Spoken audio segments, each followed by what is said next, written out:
আউযুবিল্লাহি মিনাশ শাইতানির রাজিম। বিসমিল্লাহির রহমানির রহিম। স্বর্ণালী সম্ভারে সাজায় জীবন, এই স্লোগানকে ধারণ করে ঐতিহ্যের লালন, নৈতিক মননের বিকাশ সাধন, এই লক্ষ্য উদ্দেশ্য সামনে রেখে 2017 সালে দেশীয় সাংস্কৃতিক সংসদ তার শুভ যাত্রা শুরু করেছে। হাঁটি হাঁটি পা পা করে আজকে 8ম বর্ষ প্রতিষ্ঠাবার্ষিকী উদযাপিত হচ্ছে। আমি মহান রব্বুল আলামিনের দরবারে নতশির সেজদায় শুকরিয়া আদায় করছি, আলহামদুলিল্লাহ।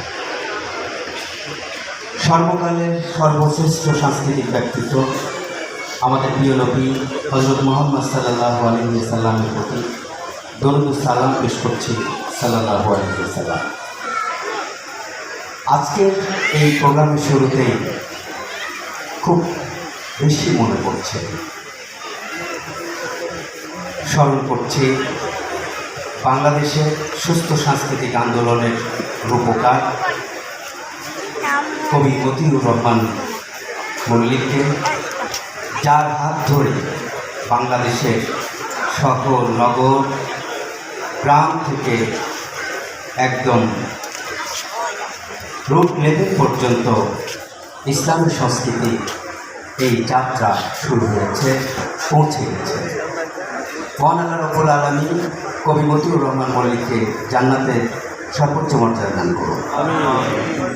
সম্মানিত উপস্থিতি, আজকের এই প্রতিষ্ঠাবার্ষিকী অনুষ্ঠানে উপস্থিত আছেন আজকের প্রোগ্রামের সম্মানিত সভাপতি, দেশীয় সাংস্কৃতিক সংসদের সম্মানিত সভাপতি, বরেণ্য লেখক, গবেষক, পরম শ্রদ্ধেয় কবি আজম ও মহিদুল্লাহ।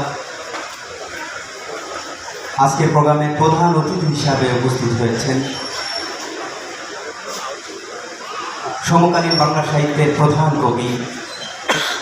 কবি আল মুজাহিদি। বিশেষ অতিথি হিসাবে উপস্থিত আছেন বাংলা সাহিত্যের অন্যতম গুণী লেখক, কবি, সাহিত্যিক এবং শিল্প সাহিত্যের গুণীজন। এবং আজকের প্রোগ্রামে সংস্কৃতি কর্মী এবং সংস্কৃতি প্রেমী যারা উপস্থিত হয়েছেন তাদের সবাইকে আজকের প্রোগ্রামের পক্ষ থেকে অনেক অনেক কৃতজ্ঞতা, মোবারকবাদ জানাচ্ছি। সম্মানিত উপস্থিতি, দেশীয় সাংস্কৃতিক সংসদ তার যাত্রা থেকে নিয়ে আজকে 8ম বছরে এসে পৌঁছে গেছে। ইতিমধ্যেই সংগঠনটি জেলা, মহানগর তার সাংস্কৃতিক কার্যক্রমের শাখা সংগঠন ইতিমধ্যেই প্রতিষ্ঠা করতে সক্ষম হয়েছে, আলহামদুলিল্লাহ। এই সময়ের মধ্যে বাংলাদেশের গুরুত্বপূর্ণ যে থানাগুলো রয়েছে প্রত্যেকটি থানায় তার কার্যক্রম শুরু করতে সক্ষম হয়েছে। আজকের দেশীয় সাংস্কৃতিক সংসদের রাজধানী থেকে নিয়ে থানা পর্যন্ত এই সাংস্কৃতিক কার্যক্রম পৌঁছে দেওয়ার পিছনে আপনাদের প্রচেষ্টা কম ছিল না। আপনাদের সবার সহযোগিতা, দোয়ার মাধ্যমে আমরা আমাদের এই যাত্রাকে শানিত করতে পেরেছি। আমরা আমাদের আস্তে আস্তে করে লক্ষ্যপানে এগিয়ে যেতে পারছি। আমি দেশীয় সাংস্কৃতিক সংসদের পক্ষ থেকে আপনাদের প্রতি আবারও কৃতজ্ঞতা প্রকাশ করছি।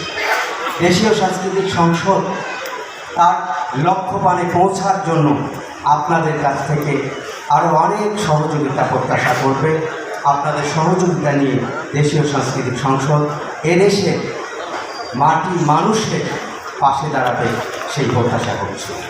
সম্মানিত উপস্থিতি, চলমান ক্ষয়ংস ধারার বিপরীতে সুস্থ সংস্কৃতি চর্চা বিকাশই দেশীয় সাংস্কৃতিক সংসদের প্রধান কাজ।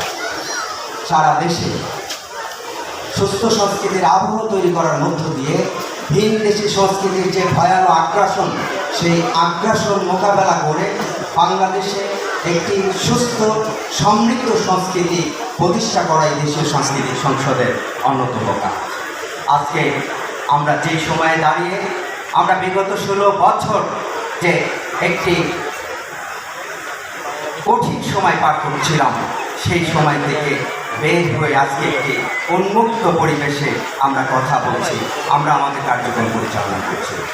আজকের এই নতুন বাংলাদেশ যারা বিনির্মাণ করেছে, আজকের এই নতুন বাংলাদেশ যারা নিয়ে এসেছে, সেই জুলাই যোদ্ধা যারা এই জুলাই আন্দোলনে শহীদ হয়েছেন, আহত হয়েছেন, বঙ্গত্ব বরণ করেছেন, তাদের প্রতি আমি কৃতজ্ঞতা প্রকাশ করছি, তাদেরকে শ্রদ্ধা ভরে স্মরণ করছি।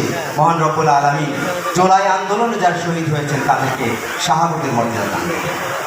সম্মানিত উপস্থিতি, আজকে আমাদের দেশীয় সাংস্কৃতিক সংসদের এই উৎসব, এই প্রতিষ্ঠাবার্ষিকী উৎসব তখনই সার্থক হবে যখন বাংলাদেশের প্রতিটি নগর, গ্রাম থেকে গ্রামান্তর পর্যন্ত সুস্থ সংস্কৃতি ছড়িয়ে যাবে। প্রতিটি গ্রামে, প্রতিটি ঘরে ঘরে সুস্থ সংস্কৃতির প্রভাব তৈরি হবে, তখনই আমাদের এই কার্যক্রম সফল এবং সার্থক হবে। সেই যাত্রা, সেই লক্ষ্যমানে পৌঁছার জন্য আপনাদের অনেক বেশি সহযোগিতা আমাদের প্রয়োজন হবে। ইনশাআল্লাহ আগামী দিনের সোনার বাংলাদেশ গঠনে, একটি সমৃদ্ধ বাংলাদেশ গঠনে দেশীয় সাংস্কৃতিক সংসদ যৌক্তিক ভূমিকা পালন করবে। সেই যৌক্তিক ভূমিকা পালনের জন্য আপনাদের অনেক বেশি সহযোগিতার জন্য আমরা দ্বারস্থ হব। সেই সহযোগিতা পাব সবার ঐক্যবদ্ধ সহযোগিতার মধ্য দিয়ে আগামী একটি সুন্দর বাংলাদেশ আমরা বিনির্মাণ করব। আল্লাহ রাব্বুল আলামিন আমাদেরকে সেই তৌফিক দান করুন। আজকে প্রোগ্রামের সম্মানিত অতিথিবৃন্দ এবং সম্মানিত উপস্থিতি সবার প্রতি আবারও কৃতজ্ঞতা প্রকাশ করে আমি আমার সংক্ষিপ্ত স্বাগত বক্তব্য এখানে শেষ করছি। আল্লাহ হাফিজ। বাংলাদেশ জিন্দাবাদ। দেশীয় সাংস্কৃতিক সংসদ জিন্দাবাদ। অনেক অনেক ধন্যবাদ।